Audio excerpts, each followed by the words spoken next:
All right, let's just jump right in. We live in a world that, let's be honest, often thinks louder is better, that charisma equals competence. But Susan Cain's book, Quiet, it's like this quiet rebellion. It's not just a book for introverts, it really speaks on behalf of them. It pushes back against a culture that just doesn't get that silence isn't the same as absence. So today, we're going to unpack the big ideas from this game-changing book.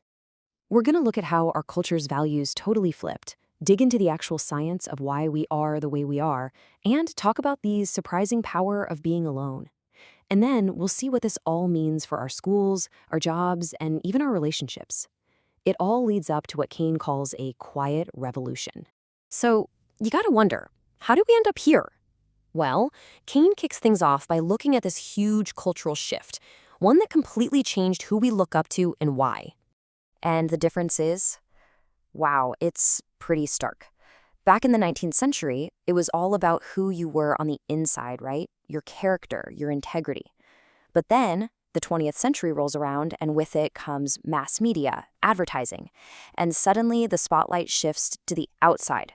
Success became all about how confident you appeared, how charming and sociable you were. It was a total 180. And this shift gave rise to something Cain calls the extrovert ideal. And you know exactly what this is. It's this deep-seated belief in our culture that the ideal person is, well, an extrovert. They're outgoing, they're assertive, they love being the center of attention. And in that kind of world, introversion doesn't just look different. It's often treated like a problem that needs to be solved. It's totally misunderstood. But here's the thing, and this is so important. Cain argues that being an introvert isn't a flaw. It's not a choice, it's literally baked into our biology. So let's get into the science of it all. You see, Cain pulls from tons of research showing that introverts are just wired differently. For instance, their brains react more strongly to dopamine. That's why a loud party or nonstop socializing can feel completely overwhelming. It's not that they're being shy, they're literally overstimulated. And they also tend to process things more deeply, which explains why they often need a moment to think before they speak. And get this, these aren't habits you pick up. You can often see these traits in babies. Now, it's important to remember this isn't an either-or thing. It's a spectrum. And most of us actually fall somewhere in the middle as ambiverts. The real key here isn't to change who you are, but to understand your natural tendencies and build a life that actually works for you, not against you. Okay, so if introverts get their energy from quiet time, what's the big deal about solitude? This is where things get really interesting. Cain makes this powerful case that solitude isn't just nice to have, it's absolutely essential for creativity and real innovation. I mean, just think about it for a second. So many of history's greatest thinkers, we're talking Newton, Einstein, even Steve Wozniak, they did their best, most groundbreaking work alone. Whether it's a huge scientific breakthrough or a tech revolution, that kind of deep, focused thinking usually happens when we can just be by ourselves, with our own thoughts, without all the noise. And this idea completely flies in the face of our modern obsession with group brainstorming, right? It sounds great on paper, but the research is pretty clear. It can actually kill creativity. People just end up going along with the loudest person in the room. Real breakthroughs, real mastery, that comes from something called deliberate practice. And that's the kind of deep, focused work you can pretty much only do when you're alone. Now, to be clear, Cain is not saying we should all become hermits. Not at all. It's all about finding the right balance. The magic really happens when individuals get that quiet time to think deeply on their own, and then they come together as a group to share, challenge, and build on those ideas. Okay, so this brings us to a place where that extrovert ideal we talked about is running rampant. Our schools. And Cain's message here is urgent. We've got to completely rethink how we're teaching our kids. Just picture a typical classroom today. Who gets the good participation grade? Usually, it's the kid whose hand shoots up first, not always the one with the most thoughtful answer. Desks are shoved together in pods for nonstop group projects, which can be absolutely exhausting for a kid who needs a little quiet to actually think. For a quiet, thoughtful child, this environment is just a sensory overload. And their silence, it's almost always misinterpreted as them not getting it or not being confident. But the reality is, they might just be taking a second to process everything before they share their brilliant idea. So, it forces us to ask a really important question, right? How can we create schools that actually work for all kids? How do we make room for the deep thinkers and the careful observers to shine, just as much as the natural-born talkers and leaders? The answer, according to Cain, is a complete shift in mindset for parents and teachers.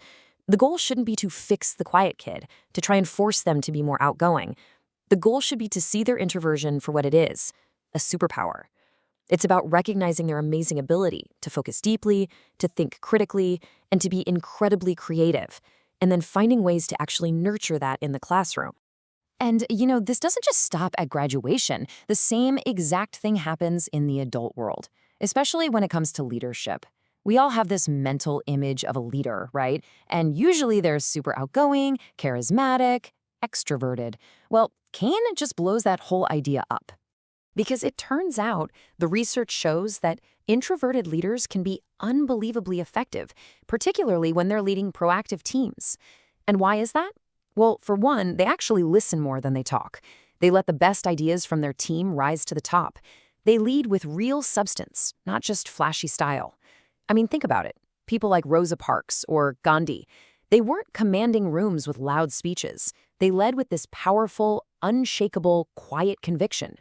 Okay, what about our personal lives, our relationships? Here, introverts tend to go for depth over breadth. They'd much rather have one deep, meaningful conversation than a whole night of small talk at a party. It's not because they're antisocial, it's just that social time is more intense for them, and they need that quiet time to recharge.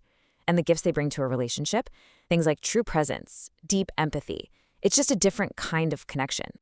And this is so key for any introvert-extrovert relationship. It all comes down to mutual respect and communication. You just have to understand that one of you gets energy from being around people and the other gets it from being alone. Once you get that and you honor that fundamental need in each other, you can make it work beautifully. So all of this, our work, our schools, our relationships, it's all building towards the book's biggest, most profound idea, that we need to start celebrating the inner life. And this, Cain says, is the beginning of a quiet revolution. Think about the world we live in. It's just constant noise, endless distractions, so much stuff that's just surface level. Introverts, in this kind of world, are like a vital counterbalance. They remind us that there's immense power in just thinking, in contemplating, in asking the big questions. They show us that you can find incredible meaning in silence. And man, does our world need that right now. And that's really why Quiet is such an important book. It's so much more than a self-help book for introverts. It's really a call to action for our entire culture. It's asking all of us to take a hard look at what we value and to question what it really means to be successful or powerful or even just a complete human being. So what's the takeaway? What can we actually do? Well, we can start small. We can change our own actions. Instead of telling that quiet kid in the back to speak up, maybe we should ask them, what are you thinking about? When we look at our leaders, let's value them for their vision, not their volume. And most importantly, let's start to see silence for what it is. Not emptiness, but a space for real thought to happen. Ultimately, the vision that Cain leaves us with is both incredibly simple and totally revolutionary. Imagine a world where both introverts and extroverts are truly seen and heard and valued for who they are. A world where we finally get it, that silence isn't empty. It is absolutely full of power. Just think for a second.